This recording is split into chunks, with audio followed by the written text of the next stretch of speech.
Bab 003. Ujian itu membuat Mora tersenyum simpul. La menatap tangannya sendiri, tangan yang kini menjadi tumpuan hidupnya. Aku suka bunga, kak terang Mora dengan senyuman tipis namun tulus menghiasi bibirnya. Mereka tidak banyak bicara, tapi selalu bisa membuat orang bahagia. Keduanya pun asyik mengobrol ringan sembari tangan mereka terus bekerja. Suasana hangat di antara pekerja membuat beban pekerjaan terasa lebih ringan. Namun, obrolan mereka terhenti ketika lonceng pintu berdenting nyaring, menandakan kedatangan pelanggan baru. Tiara segera menghampiri dan melayani pelanggan tersebut dengan senyum profesional, sementara Mora masih harus menyortir 2 kardus besar bunga mawar merah yang baru saja datang dari pemasok. La memunggungi pintu masuk, fokus memilih tangkai mana yang layak pajang dan mana yang harus dipisahkan. Bunga untuk wanita cantik, ada. Suara bariton seorang pria terdengar memenuhi ruangan. Nadanya percaya diri, sedikit angkuh, namun memiliki karisma yang sulit diabaikan. Pria itu menatap sekeliling toko seolah sedang menilai kelayakan tempat itu. 3. Tiara dengan sigap mengambil 1 tangkai mawar terbaik. Tentu saja, Tuan. Bunga mawar ini sangat cantik, melambangkan cinta yang membara dan... Cek, pasaran banget, potong pria itu cepat. La mengibaskan tangannya di udara, seolah mawar merah adalah hal paling membosankan di dunia. Jangan mawar, ganti yang lain. Pacar pertama sampai ke-10ku semua ku berikan mawar. Hasilnya putus semua. Yang terakhir ini sangat spesial. Berikan bunga yang lain, yang ini membosankan. 14. 31. Ucapan pria itu membuat Mora dan Tiara terkejut. Tiara bahkan sempat terengah-engah sejenak mendengar kejujuran yang terlalu belak-belakan tentang riwayat percintaan si pelanggan. Mora, yang merasa kasihan melihat rekannya kebingungan, berinisiatif mengambil alih.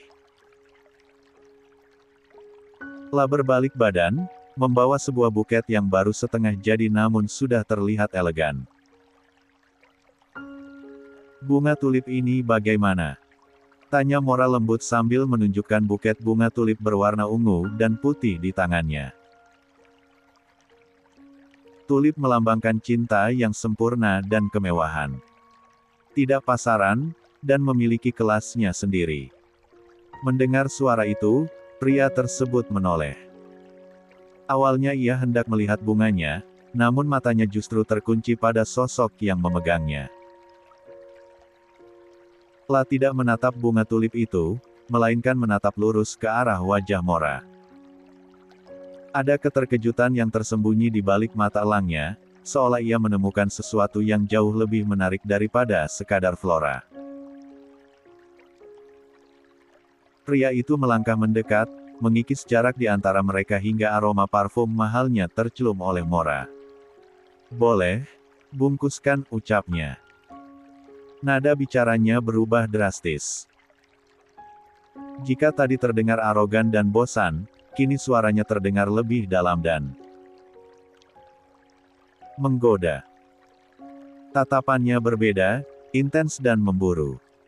4. Mora tidak mau ambil pusing. La hanya mengangguk sopan, lalu segera meminta Tiara untuk membungkus bunga tulip itu dengan kertas wrapping premium. Mora pun kembali ke mejanya, berniat melanjutkan kegiatannya menyortir mawar yang tertunda. Namun, ketenangan Mora terusik. Pria itu tidak menunggu di kasir atau duduk di sofa tamu. La justru menarik sebuah kursi kayu, meletakkannya tepat di hadapan meja kerja Mora, lalu duduk sambil menopang dagu. Matanya tak lepas menatap setiap gerak-gerik Mora. Cantik sekali. Gumam pria itu, entah memuji bunganya atau wanitanya. Sudah punya kekasih. Pertanyaan itu meluncur begitu saja. Mora menghela napas pelan, berusaha tetap profesional dan tidak terpancing. Namun belum sempat ia menjawab, pria itu segera menegakkan tubuhnya, merapikan kerah jasnya yang mahal, dan mengulurkan tangannya melintasi meja yang penuh potongan tangkai. "Shiro," ucapnya memperkenalkan diri dengan tingkat kepercayaan diri yang melambung tinggi. Pria tertampan dengan sejuta pesona yang ada. Pemilik senyum yang bisa meluluhkan hati wanita. 35. Mora tidak menanggapi uluran tangan itu. Hanya melirik sekilas, lalu kembali fokus pada pekerjaannya. "Maaf tuan, tangan saya kotor terkena tanah," tolaknya halus namun tegas. Shiro menarik tangannya kembali tanpa rasa malu sedikitpun. Justru terkekeh pelan, merasa tertantang oleh sikap dingin wanita di hadapannya. "Ini tuan, pesanannya sudah siap," suara Tiara memecah ketegangan sepihak itu. Datang membawa buket tulip yang sudah terbungkus rapi dengan pita satin. Shiro beranjak berdiri. Mengambil buket itu, lalu berjalan menuju kasir untuk membayar pesanannya. Namun, meski tubuhnya bergerak menjauh, kepalanya terus menoleh ke belakang. Matanya tak lepas dari wajah Mora yang kini kembali sibuk. 1:32. Setelah menyelesaikan pembayaran, Shiro berhenti sejenak di ambang pintu. "Nona, tunggu ya. Aku akan datang kembali," ucapnya lantang, memastikan Mora mendengarnya, lalu melangkah pergi meninggalkan toko. Bunyi lonceng pintu seolah menjadi penutup adegan drama singkat itu. Sepeninggal Shiro, Tiara berdecak sambil menggelengkan kepalanya. Mendekati Mora sambil membereskan sisa potongan pita. "Pria itu langganan di sini, Mora. Sudah puluhan kali membeli bunga. Dan kalau hitunganku benar, itu bunga untuk wanitanya yang ke-72. Gumam Tiara dengan nada tak habis pikir. Entah wanita mana lagi yang jadi korban mulut manisnya itu. Hati-hati, jangan sampai kamu termakan rayuannya. 10. Mora hanya tersenyum menanggapi peringatan rekannya. "Tenang saja, Kak. Aku tidak punya waktu untuk hal semacam itu," jawabnya, tak terlalu menanggapi. Pikirannya sudah melayang ke hal lain, kedua malaikat kecil yang menunggunya di rumah. "Anakku jauh lebih manis," batin Mora tersenyum bahagia. 33. Teman lama. Sementara itu, di sebuah rumah sederhana namun asri yang jaraknya cukup jauh dari toko bunga, hiruk-pikuk lain sedang terjadi. Di teras rumah yang teduh, Rakael tengah memamerkan koleksi mainannya kepada saudara kembarnya. 1. Sinar matahari menerpa wajah kedua bocah yang identik itu. Mereka duduk bersila di lantai teras, dikelilingi oleh robot-robot plastik murah dan beberapa mobil-mobilan yang rodanya sudah agak macet. Meskipun mainannya sangat sederhana dan jauh berbeda dari mainan mahal yang mungkin biasa Fier mainkan, anak itu tampak menikmatinya. "Fiel, lihat nih. Robot ini bisa terbang wus-wus," seru Rakael sambil menerbangkan mainannya di udara. 1. Fier tertawa, matanya menyipit persis seperti mata Mora.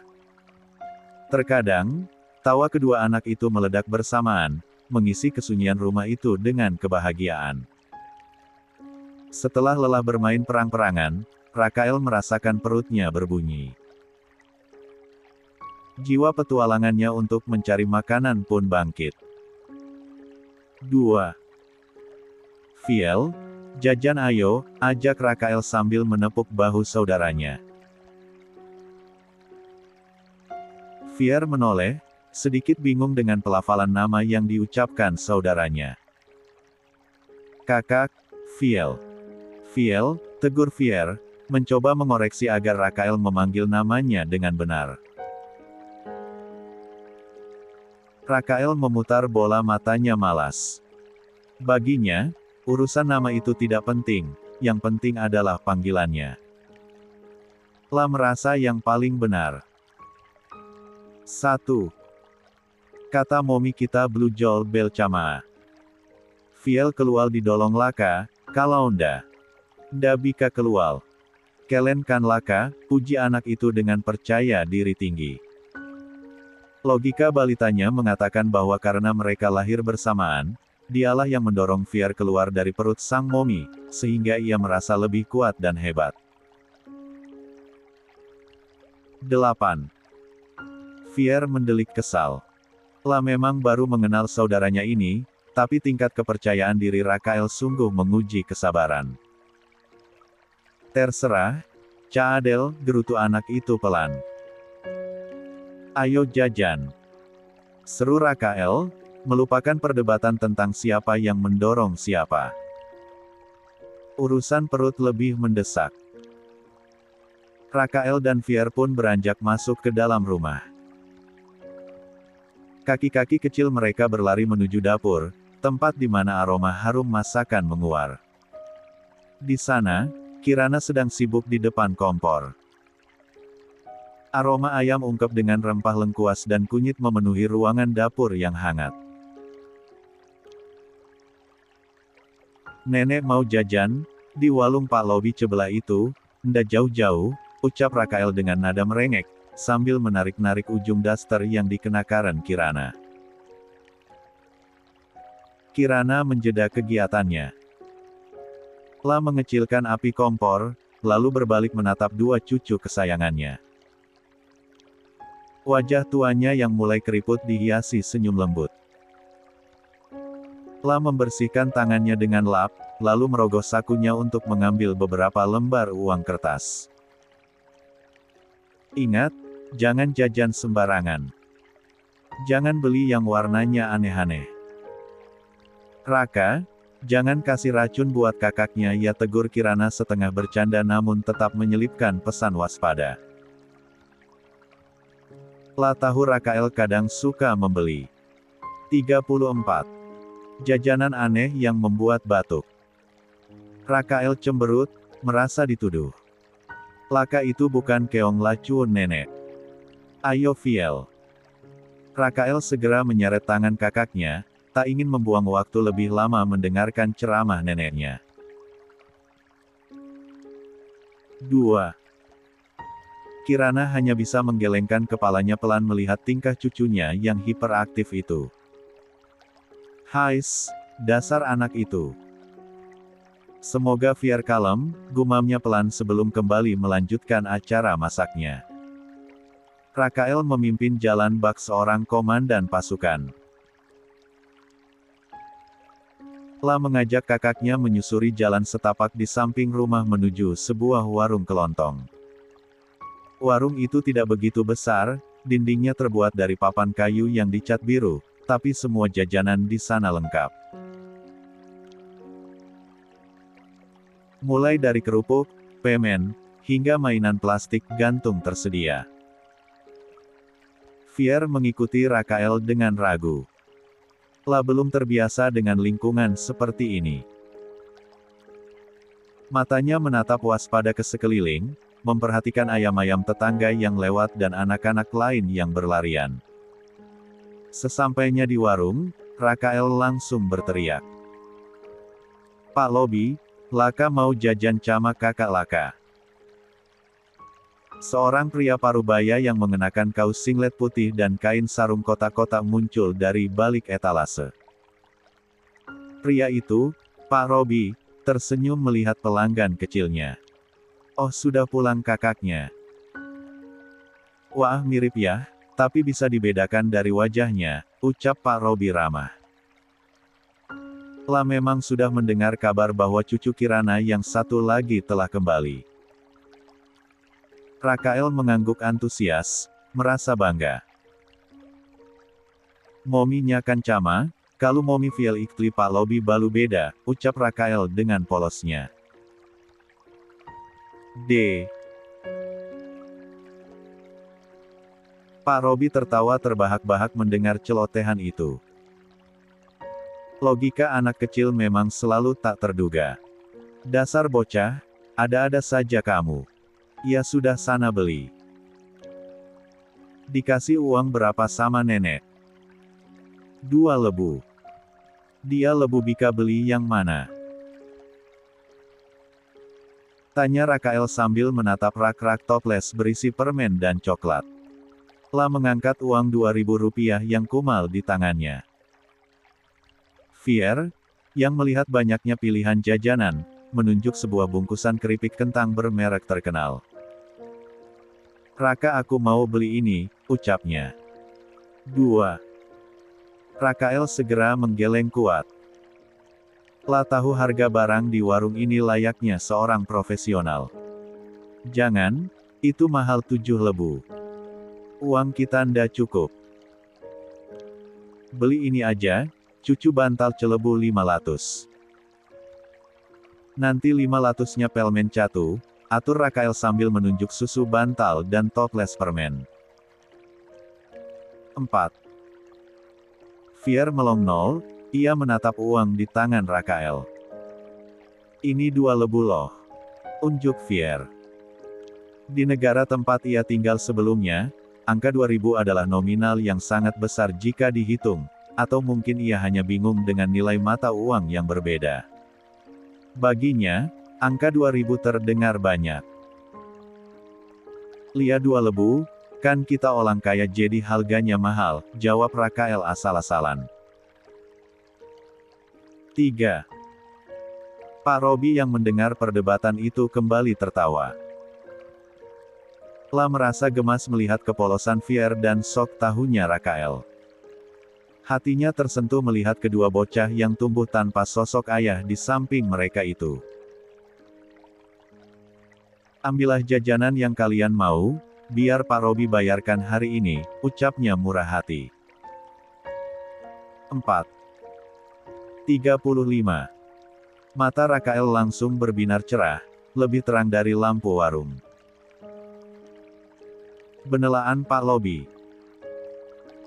Serunya. Lia, ambil saja.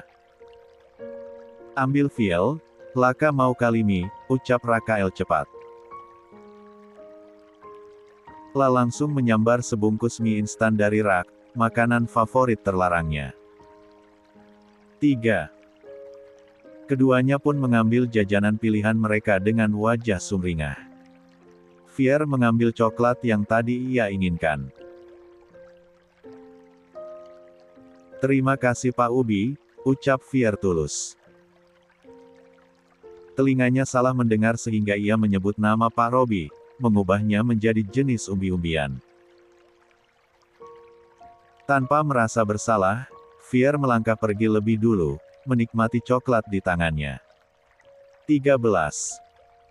Rakael yang tertinggal melongnol menatap kepergian kembarannya, lalu menatap Pak Robi yang kini memasang wajah datar karena namanya diganti paksa.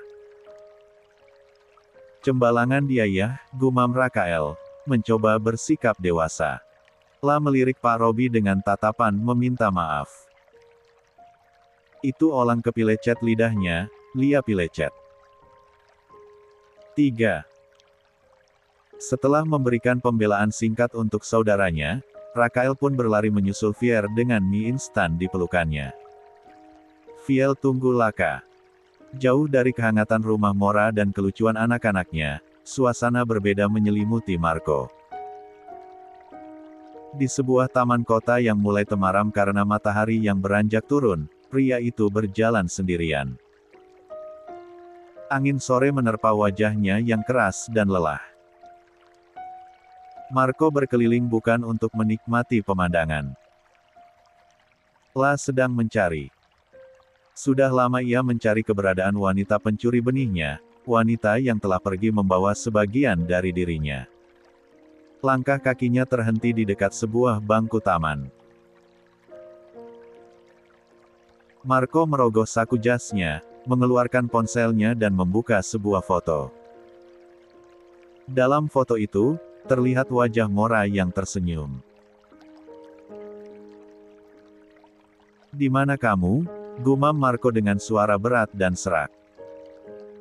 Rahangnya mengeras. Kota ini begitu besar, namun ia merasa petunjuknya selalu buntu. 1. La menghempaskan tubuhnya duduk di bangku taman, memijat pelipisnya yang berdenyut pening. Keheningan menyelimuti dirinya, seolah dunia ikut berduka atas keputusasaannya. Namun, ketenangan itu tidak berlangsung lama. WASSAP bro. Dari kapan di sini?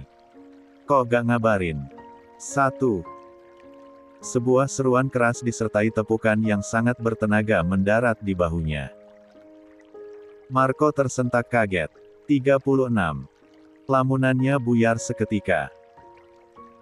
Refleks, ia menoleh dengan tatapan tajam, siap memarahi siapapun yang berani mengganggu ketenangannya.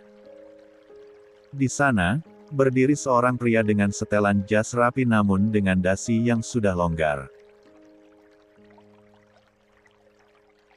Pria itu menyengir lebar tanpa salah, menampilkan deretan gigi putihnya.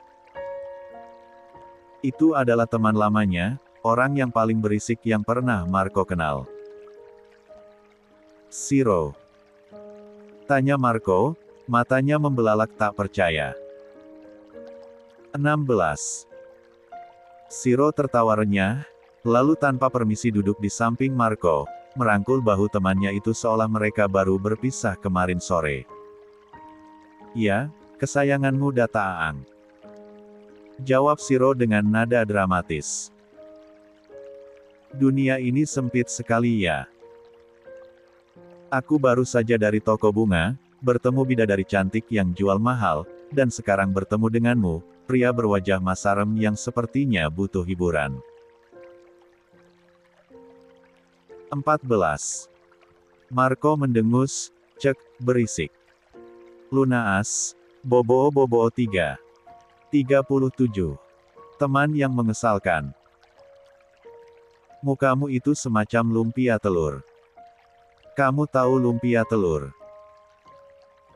Nah, kerut-merut tak beraturan dan berminyak, persis seperti wajahmu saat ini," ucap Siro dengan nada jenaka yang dibuat-buat. Pria itu terkekeh pelan, namun matanya yang tajam menelisik reaksi lawan bicaranya. 9. Marco tak menanggapinya. Pria itu duduk mematung, pandangannya lurus ke depan, menembus udara yang menerpanya. Keheningan yang Marco tawarkan justru membuat udara di sekitar mereka terasa memberat. Siro, yang tak suka diabaikan, akhirnya merasa canggung sendiri. La pun menoleh, menatap arah yang sama dengan Marco, kosong dan hampa. "Kamu sedang galau, iya? Ceritakan saja, apa yang sebenarnya terjadi," ucap Siro, mencoba membuka obrolan lagi, kali ini dengan nada yang sedikit lebih serius meski seringai jahil belum sepenuhnya hilang dari bibirnya. Marco menghela napas panjang, berat, dan penuh beban. Seolah ada batu besar yang menindih di empat dadanya. "Aku lagi mencari seseorang. Tak usah bertanya seseorangnya siapa, karena kamu enggak akan membantu. Kamu hanya akan memperkeruh suasana," desis Marco tajam, seolah ia sudah hafal betul tabiat temannya itu luar dalam. 4. Mendengar itu, Siro mengerucutkan bibirnya kesal, gestur yang kontras dengan setelan jas mahalnya. "Pikiranmu selalu buruk tentangku. Siapa tahu kan aku bisa bantu," sindirnya sambil memainkan gelas minumannya. "Memangnya kamu mencari siapa?" "Aku melihat beritamu di TV, Kanu bersinggungan dengan keluarga itu. Kamu segil 4 itu mau punya anak sampai mengakui anak orang lain. 3. Rahang Marco mengeras. Pertanyaan itu menyentuh titik didih emosinya. Diam, Shiro. Aku sedang mencari pencuri benihku yang sesungguhnya. Sentak Marco. Suaranya tidak terlalu keras, namun penuh penekanan yang membuat Shiro terlonjak kaget. Marco kembali menghela napas kasar, matanya menatap nanar ke depan. Ada luka yang mengempatnya di balik tatapan dingin itu. Mantan istriku berniat menggunakan benihku pada wanita lain tadinya. Dia menipuku bertahun-tahun. Dia tak dapat mengandung, rahimnya rusak. Marco menggantung kalimatnya, rasa pahit menjalar di lidahnya setiap kali mengingat pengkhianatan itu. Shiro mengangkat alisnya, ketertarikan di wajahnya berubah menjadi ejekan halus. Mantanmu itu maksudnya maaf. Mandul. Enggak ada rahim. Memangnya kamu sebagai suaminya enggak tahu? Apa kamu tidak pernah memeriksanya secara langsung? Waktu kamu berhubungan dengannya apa agak terasa? Seret. 28. Pertanyaan Volt 4R Shiro membuat darah Marco mendidih seketika. Rasanya ada api yang membakar ubun-ubunnya. Tanpa berkata apa-apa, pria itu beranjak berdiri dengan kasar, membuat kursi yang didudukinya berderit nyaring. 1. Jack, asisten setia Marco yang sedang asyik melahap jajanan di kursi samping, tersedak kaget. Buru-buru berdiri, mulutnya masih penuh mengunyah sementara tangan kirinya memegang erat plastik berisi batagor yang aromanya masih mengepul. 7. Semoga kita tak bertemu lagi, cicak, desis Marco dingin. Telah melangkah pergi dengan langkah lebar dan tegas, tanpa menoleh lagi. Di belakangnya, Jack mengikuti dengan susah payah, berusaha menelan makanannya sambil menyamai langkah bosnya yang seperti badai. 8. Shiro tetap duduk di tempatnya, menatap punggung Marco yang menjauh. Satu sudut bibirnya terangkat membentuk. 38. Senyuman miring yang penuh arti. Atau, dia jarang menyentuhnya. Lemah. Apa dia tak butuh wanita? Ayolah, pria itu dibaratkan seperti pemangsa. Harta, tahta, wanita. Hidup ini hanya sekali, kita harus banyak memburu, bukan? Gumam lebih besar dari Shiro pada dirinya sendiri. Pikirannya melayang pada satu nama, Mora. Mengingat wanita itu, senyum di wajah Shiro melebar, berubah menjadi seringai predator yang telah menemukan jejak mangsanya. 1. Target selanjutnya, bisiknya lirih, matanya berkilat licik. Malam ini, langit seolah menumpahkan seluruh kesedihannya. Hujan turun dengan sangat lebat, disertai angin kencang yang menderu-deru. Udara terasa jauh lebih dingin dari biasanya, mesuk hingga ke tulang. Di rumah sederhana yang dindingnya tak terlalu tebal itu, dingin menyusup masuk tanpa permisi melalui celah-celah jendela dan ventilasi. Bagi Fier, dingin seperti ini belum ada apa-apanya. Lah sudah terbiasa menahan beku, baik dari cuaca maupun dari keadaan hidup mereka. Namun, berbeda dengan Rakael. Bocah kecil itu sejak tadi sudah kesulitan bernapas karena hidungnya tersumbat. Kulit putihnya memunculkan ruam kemerahan yang gatal akibat alergi dingin yang kambuh. Mora yang melihat kondisi putranya langsung disergap kepanikan.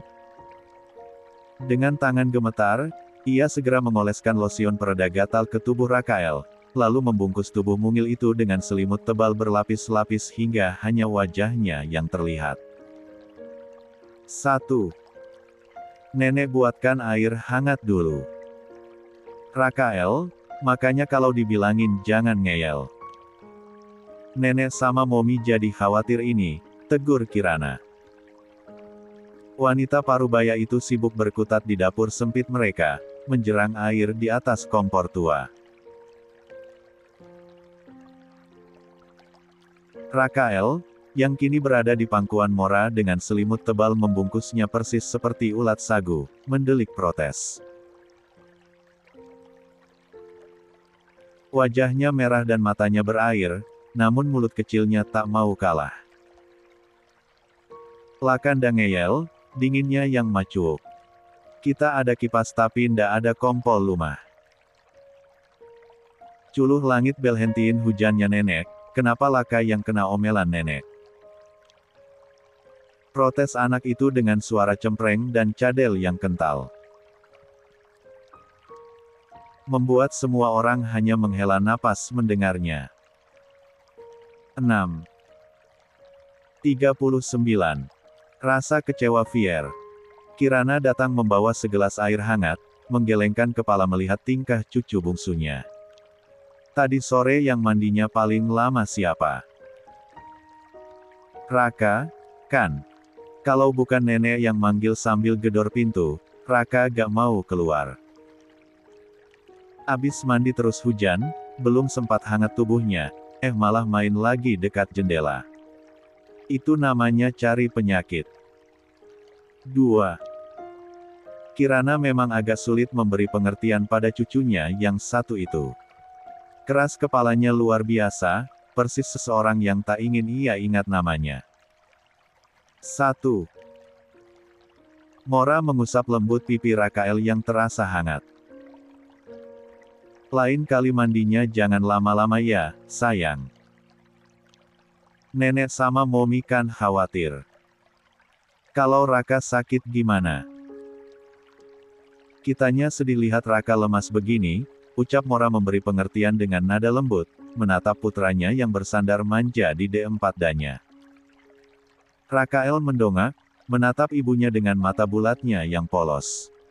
Momi sedih kalna Laka cakit, apa kalna bayal doktel? 10. Pertanyaan polos namun itu membuat Mora tertawa.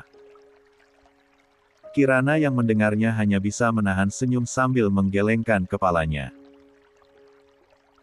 Kepolosan Rakael seringkali menjadi hal yang tidak pernah mereka pikirkan. Itulah putramu, Mora. Ada saja jawabannya, ucap Kirana sambil menghela napas.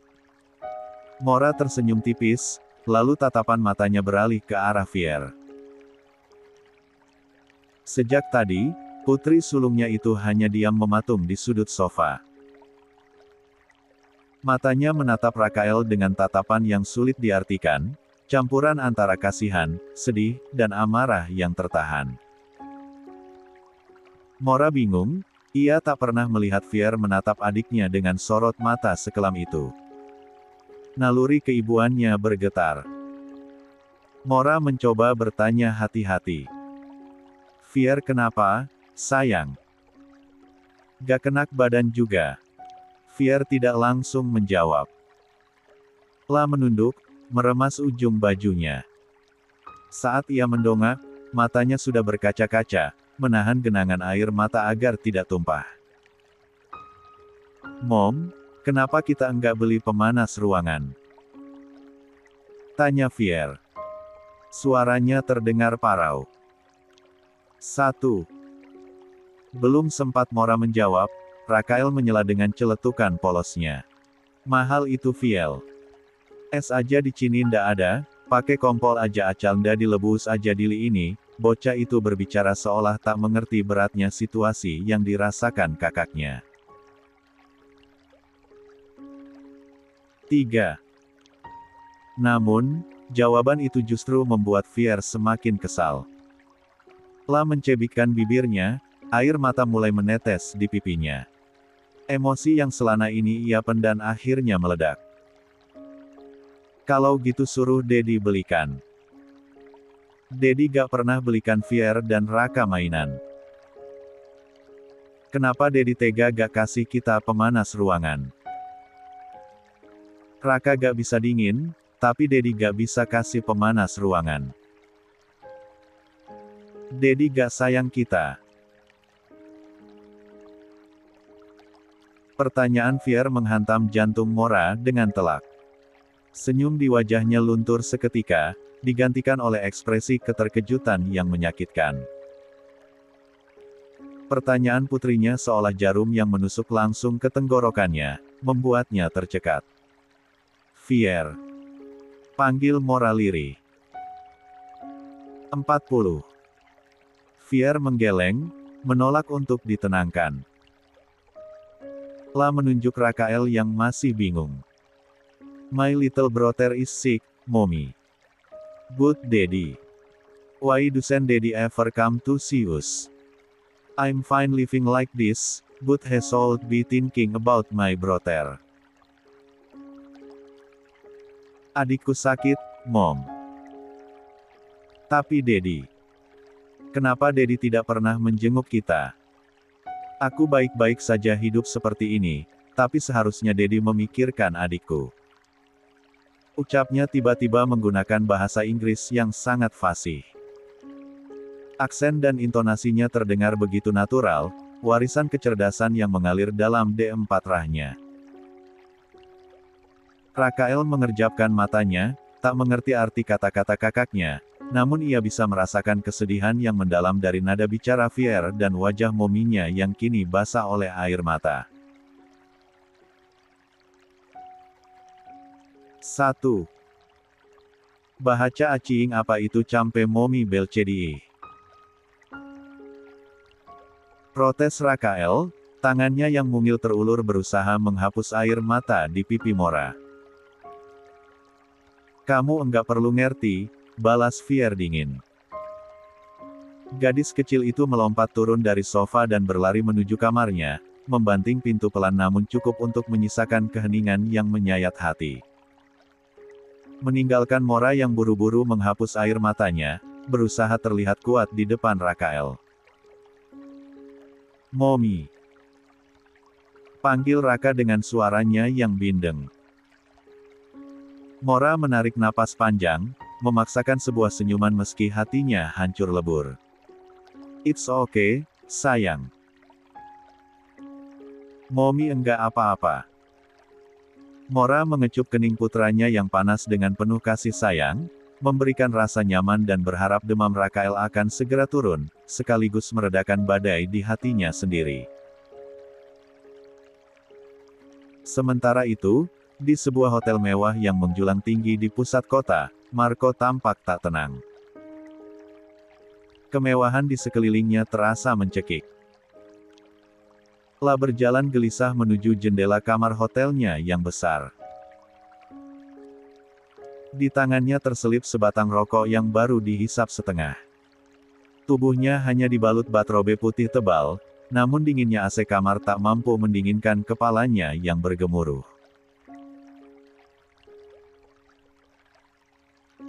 Asap rokoknya mengepul, meliuk-liuk keluar melewati pintu balkon yang sedikit terbuka, menyatu dengan kabut hujan di luar sana. Jack, yang sudah setengah mengantuk dan lelah seharian mengikuti bosnya, memberanikan diri bertanya. Tuan butuh sesuatu. Jika tidak, saya akan kembali ke kamar saya. Marco tidak langsung menjawab. La menatap butiran hujan yang menghantam kaca jendela, seolah mencari jawaban di sana. Ada rasa sesak yang tiba-tiba muncul tanpa alasan. Jantungnya berdegup tidak nyaman, seakan ada bagian dari dirinya yang sedang kesakitan di suatu tempat yang jauh. 5. Jack. Panggil Marco lirih, matanya masih terpaku pada kelap-kelip lampu kota yang buram tertutup hujan. Kenapa perasaanku gelisah? Aku sudah lama sering merasakan hal ini. Selalu merasa gelisah, tapi aku tak tahu apa yang harus kugelisahkan. 41. Tangannya tanpa sadar menyentuh D4 danya sendiri. Rasanya seperti ada yang memanggilku, Jack. Tapi aku tak tahu di mana, gumam Marco, menatap hujan yang terus turun tanpa henti, tak menyadari bahwa di sudut kota yang lain, darah dagingnya sedang memanggil sosok ayah yang tak pernah mereka kenal. 5. Jack hanya diam, tak tahu harus menjawab apa. Malam itu, hujan menjadi saksi bisu atas ikatan batin yang terjalin dalam Dianem, menyambungkan dua hati yang terpisah. Maaf lama, baru pulang aku. 42. Rakael sakit.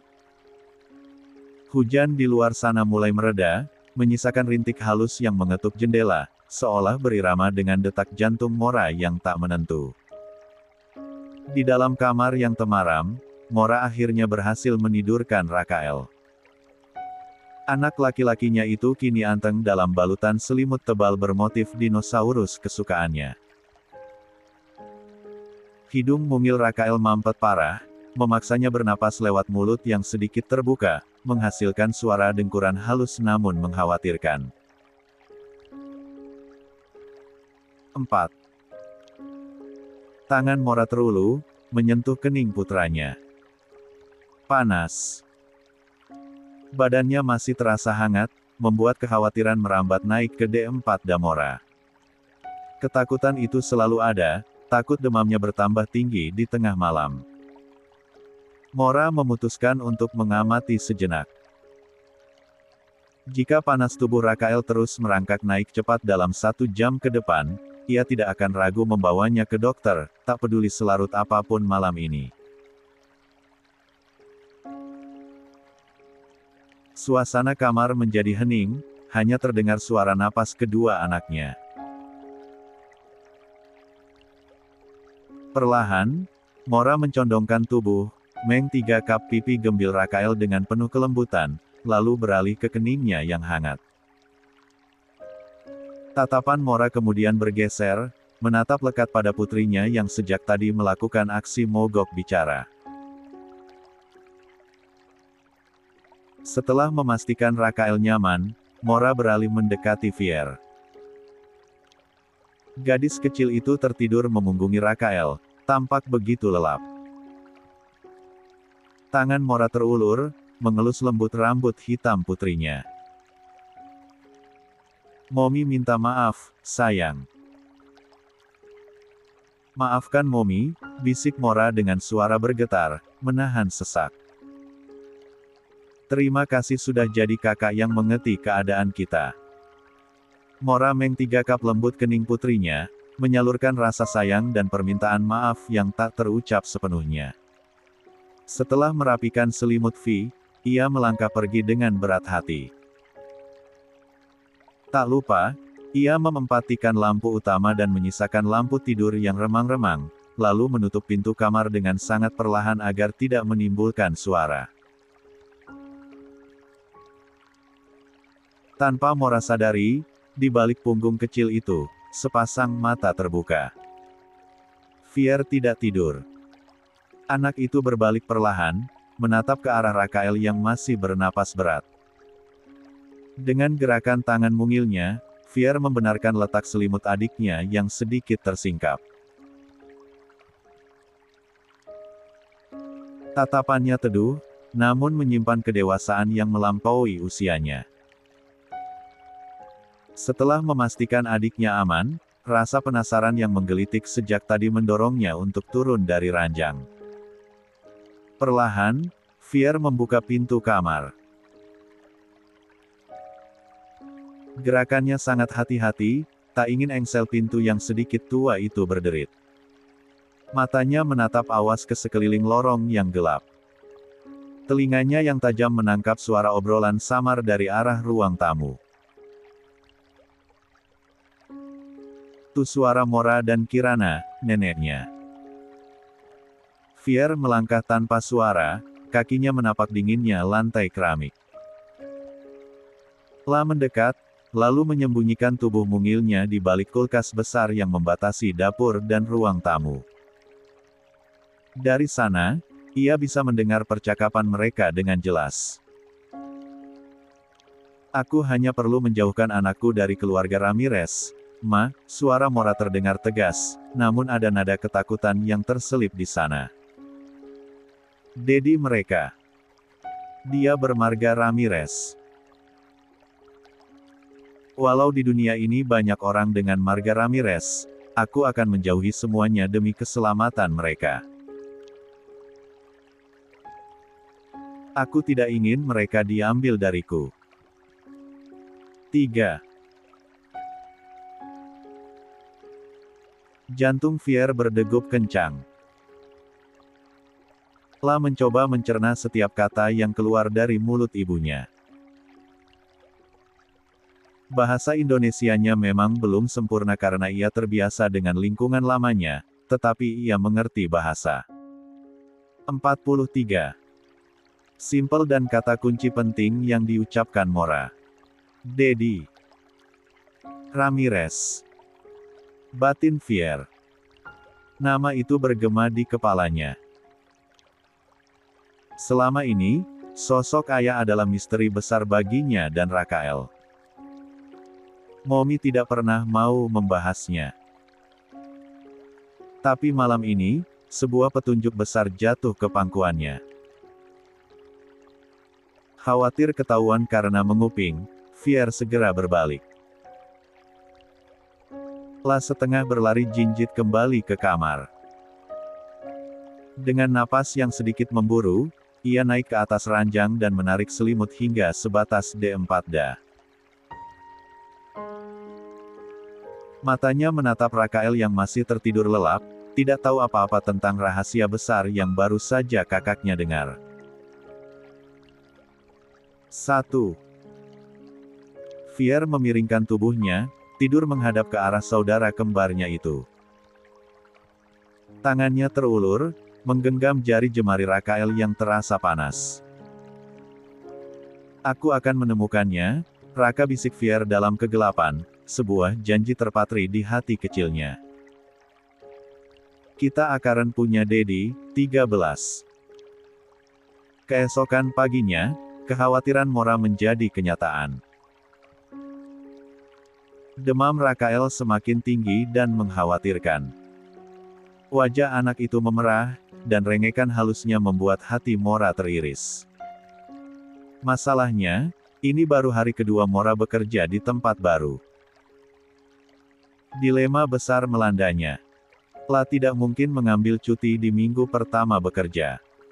Ketakutan akan dipecat membayangi pikirannya, sementara naluri keibuannya menjerit untuk tetap tinggal. Melihat kegelisahan putrinya yang mondar-mandir antara dapur dan kamar, Kirana turun tangan. Berangkatlah, Mora. Biar mama yang bawa dia periksa ke dokter, ucap Kirana menenangkan. Tangannya menepuk bahu Mora yang tegang. Nanti kamu izin pulang cepat saja. Hari kedua kerja langsung izin libur itu tidak kena sama bosmu, nak. Bisa-bisa kamu dapat catatan buruk. Mora menatap ibunya dengan mata berkaca-kaca. Ma, aku minta maaf selalu merepotkan mama, ucapnya lirih. Jika tanpa wanita parubaya itu, mungkin Mora sudah kehilangan arah. Kirana adalah tiang penyangga hidupnya saat ini. 2. Kirana tersenyum hangat, senyum yang selalu bisa meredakan badai di hati Mora. Tidak ada anak yang merepotkan orang tuanya. Itu tugas mama. Pergilah, dan izin pulang cepat nanti siang. Setidaknya bos kamu akan lebih memaklumi jika kamu menunjukkan wajahmu dulu. Mora mengangguk, sedikit lega meski hatinya masih berat. Lameng satu Rakael dan Fier bergantian sebelum bergegas pergi bekerja, berjanji pada dirinya sendiri akan pulang secepat mungkin siang nanti. Sepeninggal Mora, Kirana segera bersiap. La membawa Rakael dan tentu saja Fier yang tidak mungkin ditinggal sendirian di rumah ke rumah sakit terdekat. Sesampainya di rumah sakit, suasana pagi itu cukup ramai. Aroma obat-obatan dan pembersih lantai menguar kuat. 44. Kirana mengambil nomor antrean dan mencari tempat duduk di ruang tunggu yang dipadati pasien. Walau demam tinggi, Rakael rupanya masih memiliki sisa energi. Sifatnya yang aktif dan penuh rasa ingin tahu tidak sepenuhnya padam oleh penyakit. Jaket tebal bergambar kartun membungkus tubuh kecilnya, dan selembar plester penurun panas tertempel rapi di keningnya. Hidungnya yang merah dan meler tercetak sangat jelas, membuatnya terlihat kasihan namun menggemaskan di saat yang sama. La berjalan terlatih ke sana kemari di sekitar kursi tunggu, sementara Fier duduk manis mengawasi adiknya dengan tatapan tajam bak seorang penjaga. Fiel mau gak jadi dokter? Tanya Rakael tiba-tiba, menunjuk poster dokter yang tertempel di dinding lorong. Kalau Fiel jadi dokter, Laka jadi pengangguran. Fier mendelik, matanya membulat mendengar cita-cita adiknya yang aneh itu. Pengangguran. Apa itu pengangguran? Tanyanya dengan nada ketus khas seorang kakak yang merasa lebih pintar. Emang kamu gak mau kerja kayak Momi? Biar dapat uang. Kita butuh uang buat beli mainan. Rakael menggeleng polos, wajahnya tanpa salah. Kalau Laka Kelja yang jadi pasien Fiel siapa? Nanti Fiel ndak ada uang, kacihaan. Dokter kan butuh orang cakit, ucap Rakael dengan loka anak-anaknya yang ajaib, merembuat Kirana yang mendengarnya tak kuasa menahan senyum geli. 2. Fier menghela napas kasar, memutar bola matanya. Berdebat dengan Rakael saat anak itu sedang demam ternyata lebih melelahkan. Tiba-tiba, ia merasakan desakan alam. Nenek, aku mau ke kamar mandi, ucap Fier seraya turun dari kursi tunggu. Kirana segera berdiri.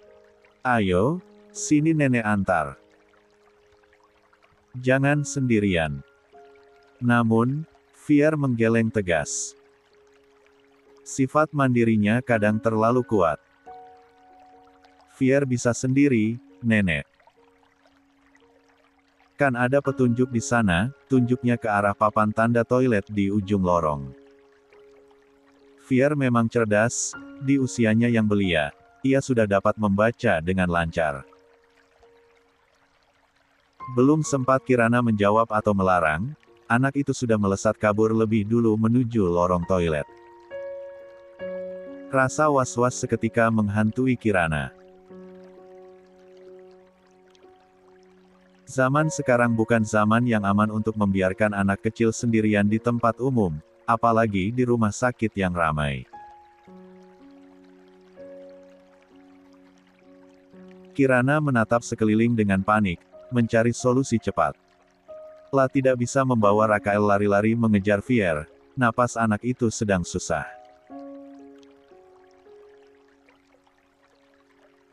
Tatapannya kemudian jatuh pada seorang pria yang duduk di ujung kursi tunggu, tepat di sebelah mereka. Pria itu tampak rapi, sedang memegang pipinya seolah sedang menahan sakit gigi atau mungkin lelah menunggu. Tanpa pikir panjang, insting mendesaknya. Mas, maaf. Bisa minta tolong jaga cucu saya sebentar? Pinta Kirana dengan nada memohon, sambil memindahkan Rakael duduk di sebelah pria itu. Sebentar aja, saya mau menyusul cucu perempuan saya ke toilet. Saya takut dia hilang. Pria itu tampak terkejut, menoleh dengan alis terangkat. Namun sebelum ia sempat merespons, Kirana sudah memberi titah pada Rakael. Sebentar aja ya, Rakael, jangan kemana-mana. Duduk sama om ini.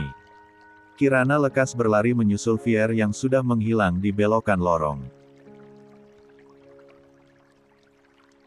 Kini, tinggallah Rakael dan pria asing itu. Rakael menatap kepergian neneknya dengan tatapan polos. 45. Mengedip-ngedipkan matanya yang sayu. Setelah neneknya hilang dari pandangan, ia perlahan memutar kepalanya, menatap pria di sebelahnya dengan rasa ingin tahu yang besar.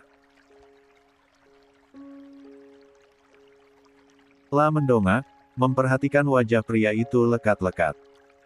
Suasana hening sejenak di antara mereka, sebelum akhirnya suara cempreng khas Rakael memecah kebisuan.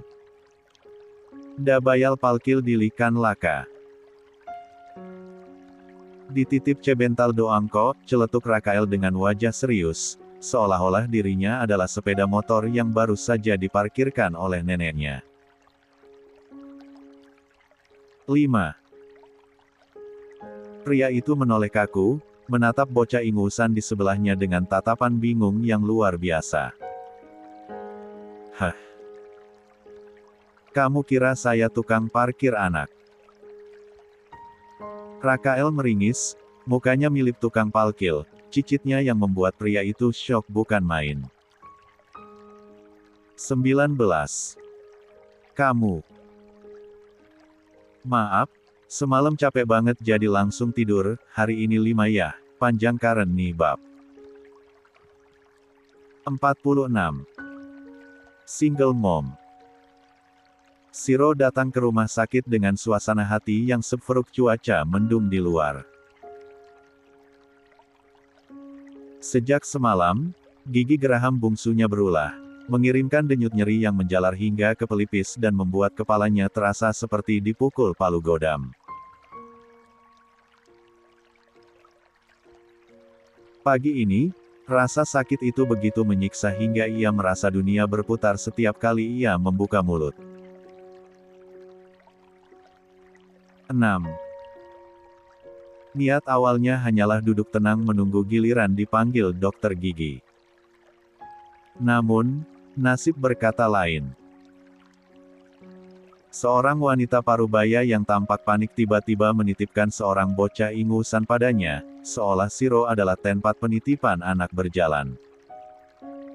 Kekagetan Shiro belum reda ketika bocah itu dengan wajah polos yang menyebalkan bertanya apakah ia harus membayar parkir. Parkir. Shiro mendengus kasar, rasa nyut-nyutan di giginya semakin menjadi-jadi karena emosi. Mana ada tukang parkir sekeren ini? Muka kamu itu yang kayak kecoa terbang, desis Shiro tajam, matanya melot nolte sempurna menatap bocah bernama Rakael itu. Pasti papa kamu mirip badak. Lia, badak. Kamu itu hasil anak badak sama kecoa. 18. Bukannya takut, Rakael justru mengerjapkan matanya, menatap Shiro dengan rasa ingin tahu yang tak berkurang sedikit pun. Shiro hendak memalingkan wajah, namun gerakannya terhenti. Matanya kembali terpaku pada wajah Rakael. Ada sesuatu yang familiar. Sangat familiar. Garis rahang yang tegas meski tertutup pipi gembil, bentuk mata yang tajam namun lembut. Shiro merasa seperti melihat seseorang.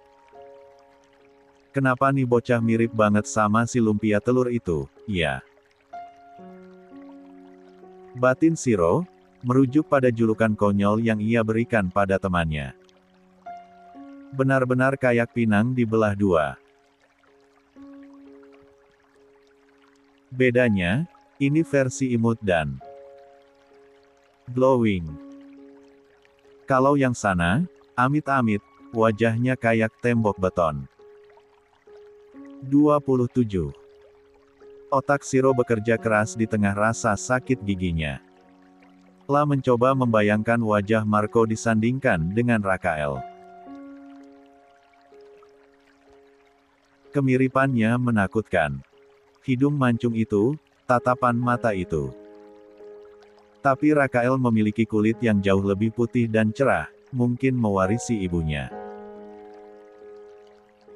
Aduh, makasih ya, Mas. Maaf merepotkan. Suara Kirana membuyarkan lanunan Shiro. Wanita itu kembali dengan napas terengah, menggandeng tangan gadis kecil yang tampak waspada. Tanpa basa-basi, Kirana segera meraih Rakael ke dalam gendongannya. Ayo Raka, kita sudah dipanggil dokter, ucap Kirana terburu-buru. Bye, Paman Palkil. Seru Rakael sambil melambaikan tangan mungilnya dari balik bahu neneknya. 3. Ketiganya menghilang di balik pintu ruang pemeriksaan, meninggalkan Shiro yang masih mematung sambil memegangi pipinya yang bengkak. Rasa penasaran itu tertinggal, mengganjal di hatinya lebih dari rasa sakit giginya. Cek. Oh. Si Empatlan, sakit sekali, gerutu Shiro sambil memejamkan mata menahan nyeri. Bodoh amatlah. Mau mukanya mirip Marco atau mirip Kuyang sekalipun, bukan urusanku. Yang penting gigiku sembuh dulu. 47. Matahari sudah meninggi ketika Mora akhirnya mengumpulkan keberanian. Di toko bunga tempatnya bekerja, aroma mawar dan lili menguar kuat, namun tak cukup untuk menenangkan kegelisahan di D4-danya. Sejak tadi, pikirannya hanya tertuju pada Rakael yang demam di rumah.